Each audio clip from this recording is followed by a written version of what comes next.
আসসালামু আলাইকুম। সামান্য বৃষ্টি হলে নেত্রকোনা থেকে পূর্বদলা সড়কের এই অংশে পানি জমে যায়। রাস্তা আর রাস্তা থাকে না, যেন ছোট্ট একটি জলাশয়ে পরিণত হয়। প্রতিদিন এই পথ দিয়ে চলাচল করেন স্কুলগামী শিক্ষার্থী, কর্মজীবী মানুষ, মা বোন, বৃদ্ধ, শিশু, সবাইকে জীবনের ঝুঁকি নিয়ে পথ চলতে হয়। ভাবুন তো, একটি মোটরসাইকেল হঠাৎ স্কিড করলে, একটি সিএনজি নিয়ন্ত্রণ হারালে দায় কে নেবে? একটি দুর্ঘটনা মানে একটি পরিবার ধ্বংস, একটি স্বপ্ন শেষ।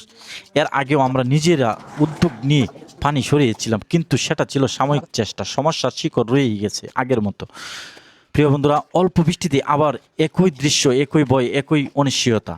আমরা কি কোনো বড় দুর্ঘটনার অপেক্ষায় থাকবো? মানুষের জীবন কি এতটাই সস্তা? এই সড়ক হাইওয়ে ডিপার্টমেন্টের দায়িত্বে যারা আছেন তাদেরকে বিনত কণ্ঠে বলছি, দয়া করে এই সমস্যা স্থায়ী সমাধান করুন। একটি কার্যকর ড্রেনেজ ব্যবস্থা গড়ে তুলুন। মানুষ যেন নিরাপদে চলাচল করতে পারে সেই ব্যবস্থা নিশ্চিত করুন। এলাকার মানুষের প্রাণের নিরাপত্তার স্বার্থে দ্রুত পদক্ষেপ নিন। আজ কথা বলছি, যেন কাল কারো ঘরে কান্না না আসে। প্রিয় বন্ধুরা, এই ভিডিওগুলো বেশি বেশি রেসপন্স এবং শেয়ার করবেন। সবাই শেয়ার করুন, সবাই আওয়াজ তুলুন, কারণ নিরাপদ সড়ক আমাদের সবার অধিকার। এতক্ষণ ভিডিওর সঙ্গে থাকার জন্য ধন্যবাদ।